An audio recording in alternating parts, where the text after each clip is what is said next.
at the breakfast meeting. So as Amy said, my name's Anita. I'm the Employability Development Officer at Scottish Refugee Council. And I do apologise in advance because I've got a bit of the cold, so I hope you're able to hear me okay, and you'll have to put up with my voice for the next sort of 25 minutes to half an hour or so. So with us, Scottish Refugee Council, we've been around for about 40 years, supporting asylum seekers and refugees who've fled their home countries and come to Scotland. And in the past, historically, a lot of asylum seekers and refugees have been really concentrated in Glasgow, because Glasgow was the only dispersal city for asylum seekers in the UK who would then receive refugee status. But in the past few years, more local authorities have been asked to also support asylum seekers and refugees. So there's 27 local authorities now across Scotland who do have asylum seekers and refugees.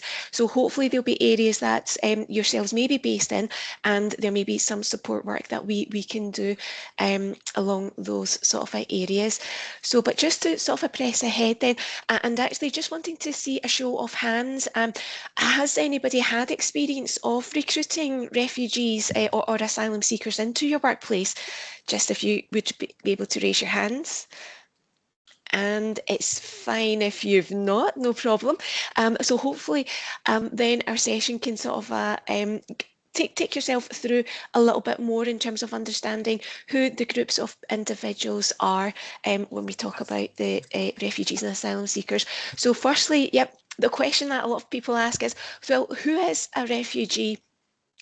A refugee is someone who's unable or unwilling to return to their country of origin due to a well-founded fear of being persecuted for reasons of race, religion, nationality, membership of a particular social group, or a political opinion.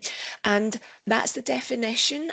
That's from the Refugee Convention, that our Home Office, when someone arrives in the UK, they make an asylum application, that's the definition they go by in which to then whether or not to grant someone the refugee status.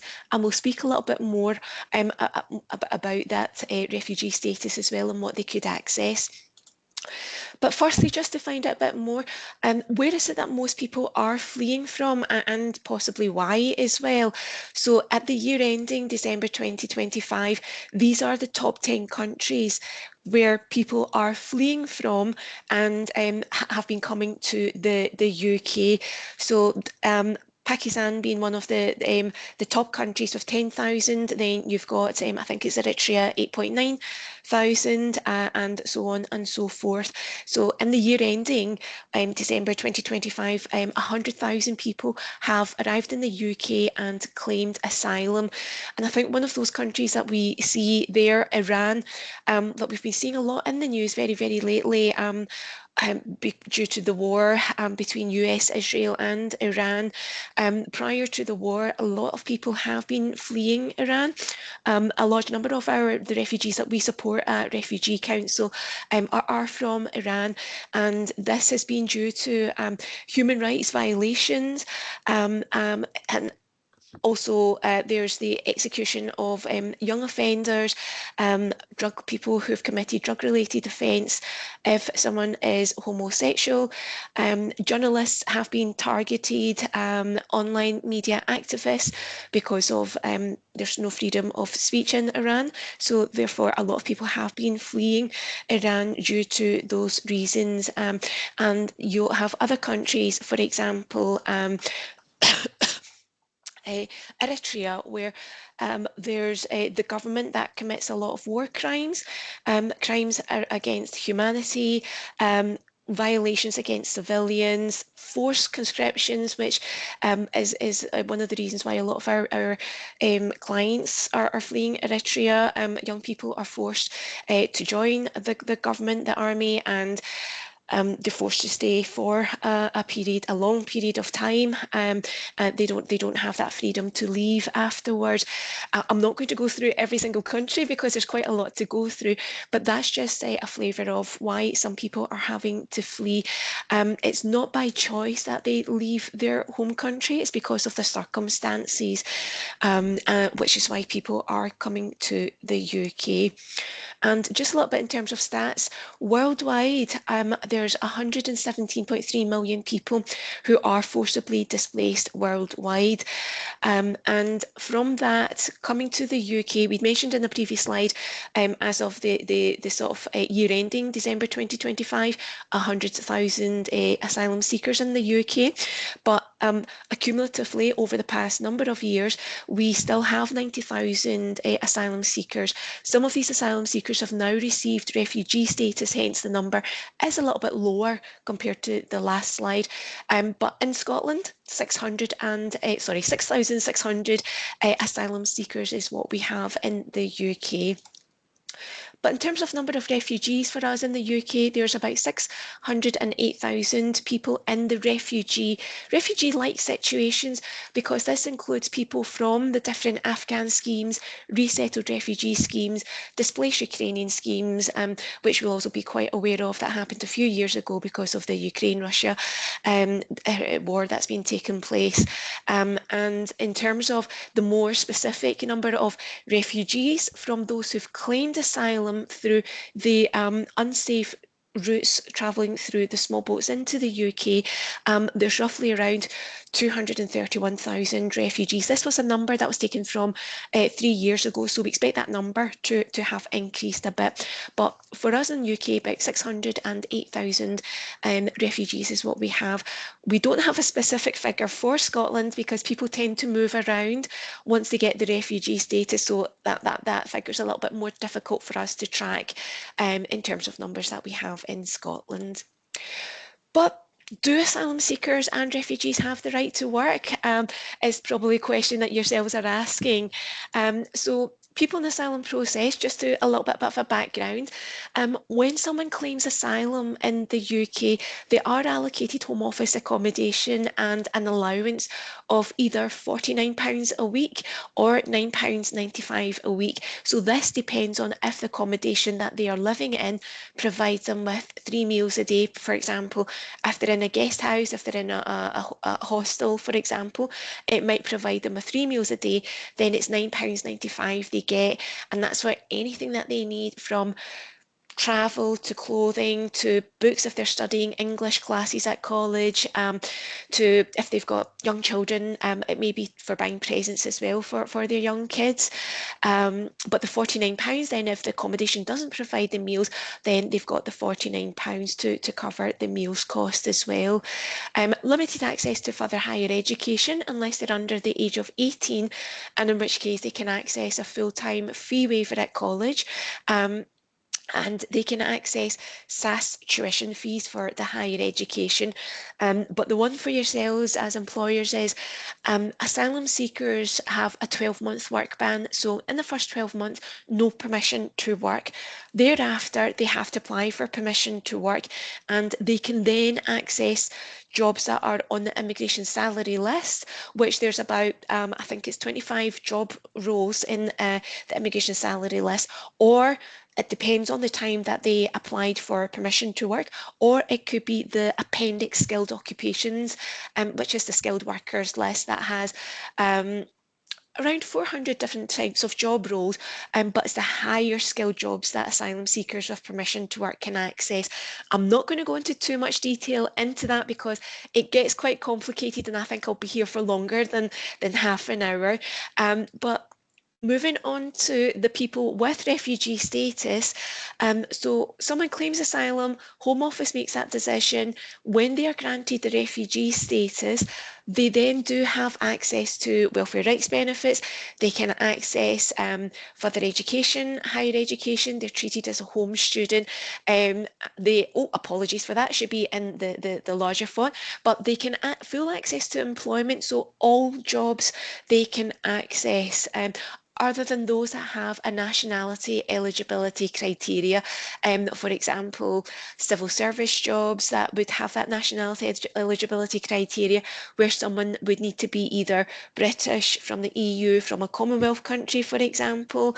And I think I've come across maybe some companies as well, engineering companies, where they might have that eligibility criteria depending on the specific type of engineering that is offered. So no restrictions in terms of access to work other than the eligibility, nationality eligibility. And if some of yourselves are offering apprenticeships, refugees do have full access to apprenticeships as well. So whether it's the modern apprenticeships or the graduate apprenticeships that you offer, it's something that refugees can do access, and we've had refugees access various apprenticeships through different employers as part of their process of training, getting the qualification, and also gaining that work experience. Okay. So how is it that we can check if someone has the right to work? So if someone has a refugee status, and I say a refugee status, that also includes people from the different Afghan schemes, Ukrainian schemes, UK resettlement schemes. What yourselves would have to do is to request a right to work share code from the candidate and also their date of birth. When the candidate shares the share code with you, it should start with a W for the right to work. And what you would then do is you would hop onto this link, which I'll share the slides with Amy to share with yourselves later on. When you hop onto this link, the government's website, you would navigate through a few websites, popping in the share code, the date of birth, your name, so the name of the employer, and what you would then see on your screen is a profile of the individual, a photograph, their name, indicating what right they have. So for this individual, they have the right to work in the UK from 2nd of January 2025, and they have the right to work in the UK until the 1st of January 2030. And the conditions for this person is they can work in any job, so no restriction, like we said, other than if there is a nationality eligibility criteria. So yourselves would be downloading this profile and keeping that on record, and that would suffice for yourself as employers to keep for those individuals.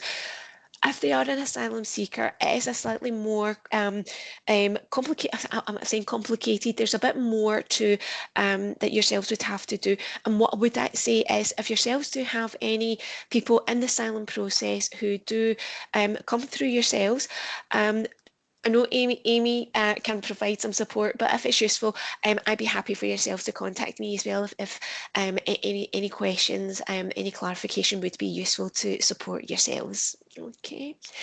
Then moving on to what skills and experience do refugees have? Very, very varied. We, and also from another support organisation that we've worked with, supporting refugees, both of ourselves have come across these being our top skills and experience that refugees have. Various disciplines of engineering, so civil, mechanical, electrical engineering, admin, finance, customer service, hospitality, healthcare, social care, IT, computing.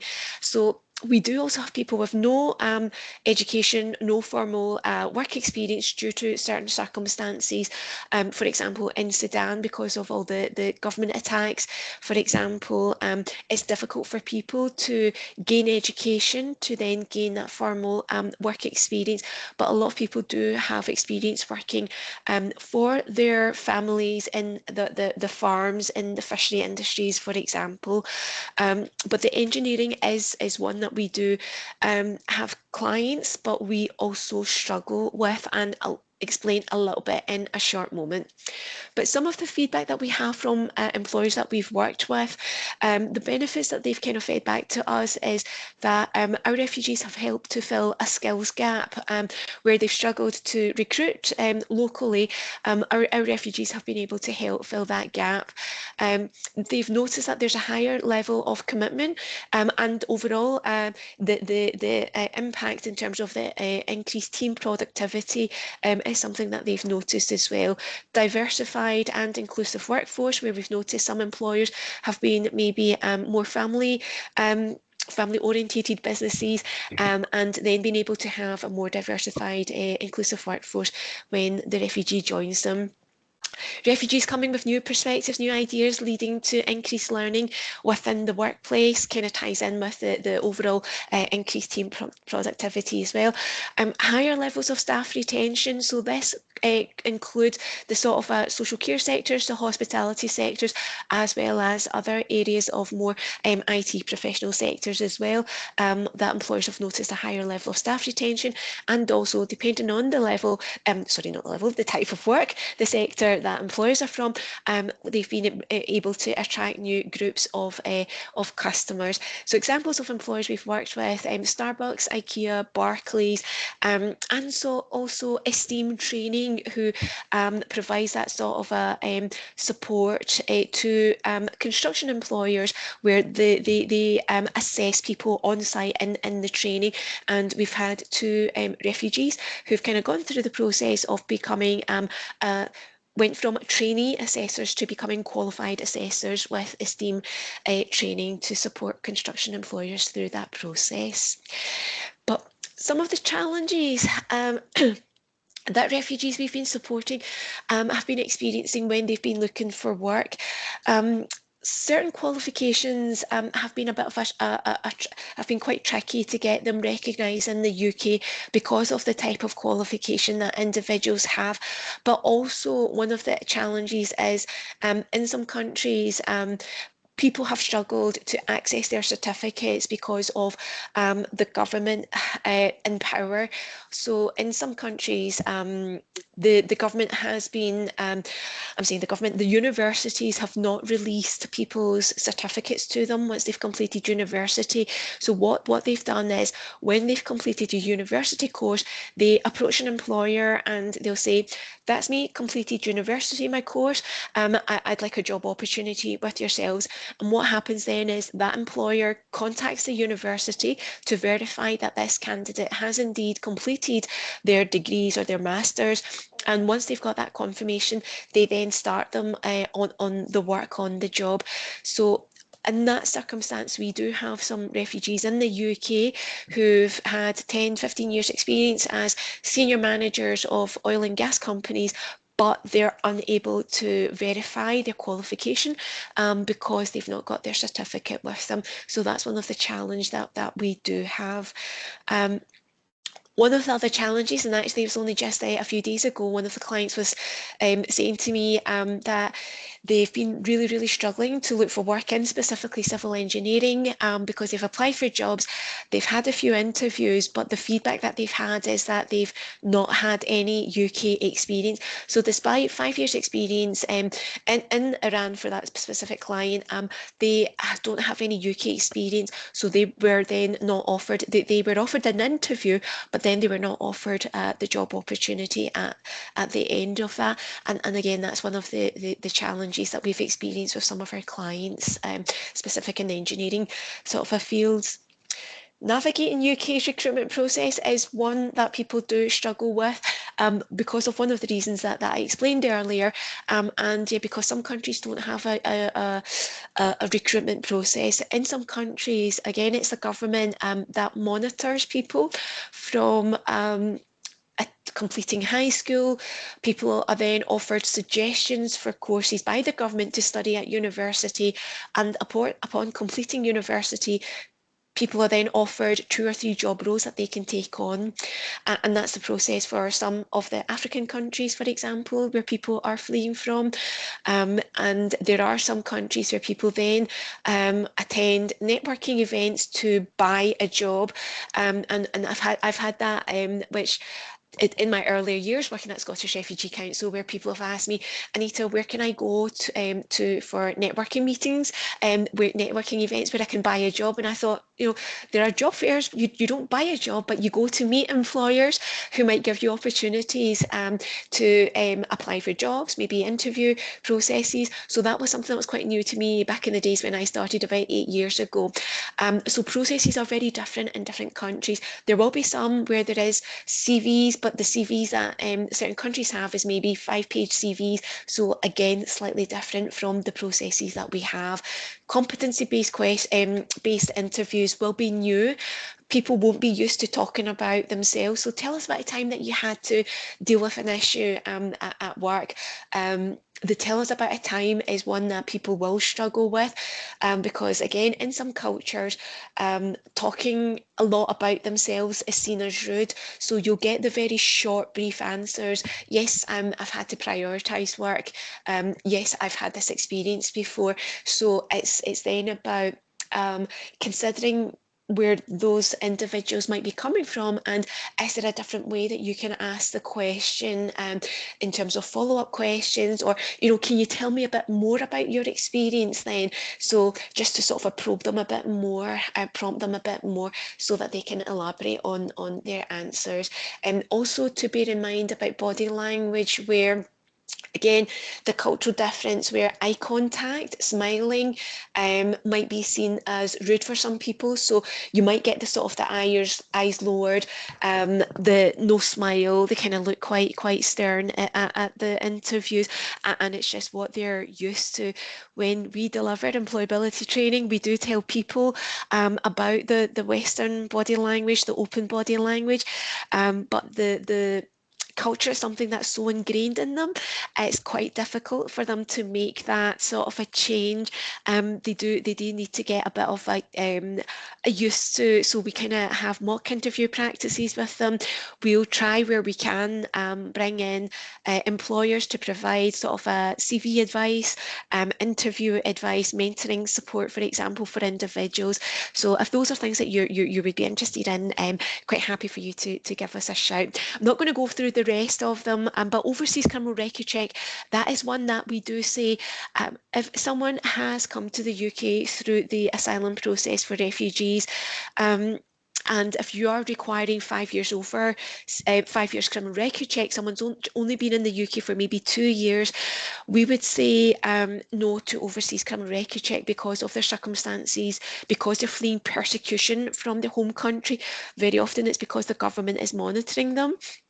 So if an overseas criminal record check was to be done, there is then that risk that that individual's family might have if they're still in that home country. There are processes that can be done to mitigate that overseas criminal record check, where in the social care sector, just as an example, the SSSC and the Care Inspectorate have a safer recruitment guide, where there is a bit of a process in terms of how the risk assessment that can be done with regards to that. And happy to share any of that if any individuals have questions around that. So my email address should be in the last slide, so happy for yourselves to reach out. So in terms of areas of consideration, we do ask employers to create an inclusive opportunity, reviewing your job description and recruitment process. And it's something that we would be happy to sit with yourselves to make sure in terms of maybe the language, is it accessible by asylum seekers, by refugees? And we go through that process with various employers. And sometimes it's maybe just a small tweak in the wording of something that's phrased in an interview question, for example. You can promote opportunities through our employability newsletter. We have a monthly employability newsletter that reaches refugees and also our partner organisations across Scotland. So that's something that we can do. If you would like to offer an opportunity for refugees to learn about yourselves as an employer, the different job opportunities you might have, again, we would be happy to facilitate an information session for yourselves to come along and meet with refugees within that setting. If yourselves can be offering paid work placements, experience or shadowing opportunities, considering that people don't have any experience and employers are saying that we're not taking you on because you don't have UK experience, is that something that you can offer? And like I mentioned earlier, opportunities to mentor a refugee. So what can we do as Scottish Refugee Council to help yourself? Mention about promoting the opportunities on our newsletter. What we could also do is deliver a refugee awareness session to recruiting managers, HR and mentors who may be supporting refugee candidates if they do start with yourselves. So it would be a 2-hour session that goes into a bit more detail through the things that we've been discussing, and it's just to give you that support, a platform for yourselves to ask questions as well. If we do promote the job opportunities on our newsletter, we could do a bit of a pre-screening shortlisting of candidates before we pass them on to yourselves for the more formal interview process, or for yourselves to shortlist before interviewing the individuals. We can also deliver employability training to prepare the candidates for your recruitment process. So coming back to Esteem training, they had, it was a CV, then they had a phone conversation. So it's almost like an informal phone interview with the candidates. And then they had a 2-stage face-to-face interview with candidates. And that's something that we provided the candidate support from, whereby, so that kind of really helped the employer Esteem to sort of support those individuals as well. And we can provide right to work advice and guidance, and also through onboarding processes with employers. So I know I kind of very, very quickly went through that, and you might have a lot of questions, but if you do need more information or clarification, that's my email address. And if you are interested in exploring working with ourselves at Scottish Refugee Council, we do have a QR code, a little link that employers can complete, and we'll get that, and then we'll sort of do a little bit of a screening for us to find out a bit more about yourselves. We'll invite yourselves to a meeting, and then we'll see how best to take that forward. But we do have a few minutes remaining. I'm not sure if anybody has any questions, and I do apologise, I did go through that quite quickly, just bearing in mind the half an hour. If anyone has any questions, feel free to just pop your mic off and say your question rather than the chat box. But I probably have one to kick us off, Anita. Yep. Just thinking about your slide where you kind of signposted the different ways members can get involved. Yep. In terms of, say a member company did have a specific job role that maybe had been sitting vacant for a while, and they're looking into these different talent pools to tap into. Would you Yep. say that the newsletter would be the kind of main way that our member companies would be able to, or is there a job board, and is it the newsletter the main thing? Yeah, for us, it's the newsletter that we have. It goes out, usually it's the 3rd week of every month that we send that out to our refugees and partner organisations. So following that, if you're quite happy for people to apply for jobs directly on your website, we would pop that link on. But if you'd like to do a little bit more work so that we can sort of support those candidates, then what we would say, it's not a quick process. So we don't have a bank of clients sitting there ready for the job. So if you contact us, I'll not be able to say, oh, yep, straight away, we've got 2 clients that we can signpost to you. We will, because, and I should have explained, at Scottish Refugee Council, there's only 2 of us and we cover the whole of Scotland. So it's difficult. We don't have that capacity to meet with refugees on a one-to-one on a weekly basis. So the process that we have is we would either pop the opportunity on our newsletter, spread that word out, we'll then gather the interest, we'll then speak to the individuals through that process, or it may be that we can do check our database, which is quite old. It means that we're then not capturing new clients. We've got a database where previous clients that I've spoken to, their details will be on there, that would have those details, those information. So we could do both, but I think the best way is through the newsletter. Yep. No, Yeah. that's great. Thank you. No problem at all.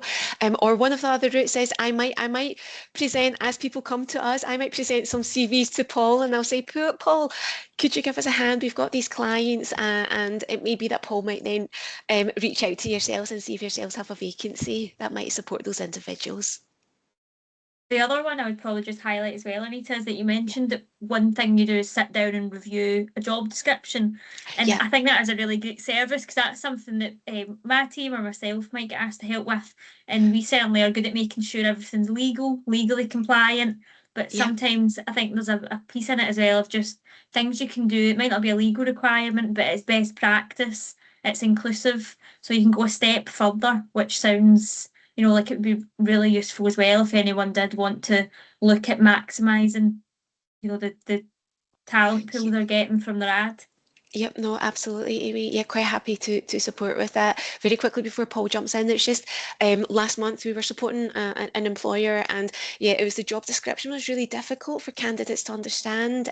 What exactly is it that you're asking for from someone? So yeah, so quite happy to do that.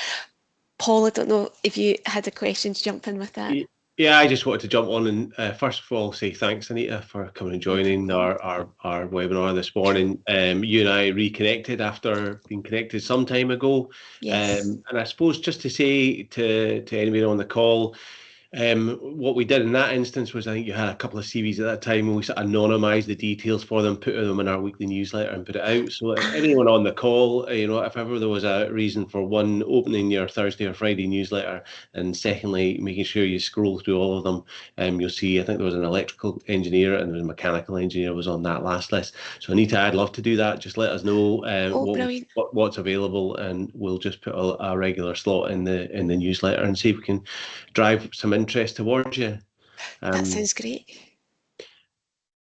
Thank Any you. other questions before we head off? Sorry, we've kept you another 3 minutes. No. No, well, Anita, I'll certainly, as I say, the recording of this goes out to everyone who signed up. So any questions that find their way to my inbox, I'll connect with you and pass through to you. But thank you so much. I've certainly learned a lot in the last half hour. Thank you. No problem at all. Thank you all for listening to me patiently over the past half hour. Thank you, Paul and Amy, Thank for you so inviting me much. along. Lovely to Thank meet you. you, Anita. Thank Thank you. you. See you later. Bye-bye. Bye-bye. Bye.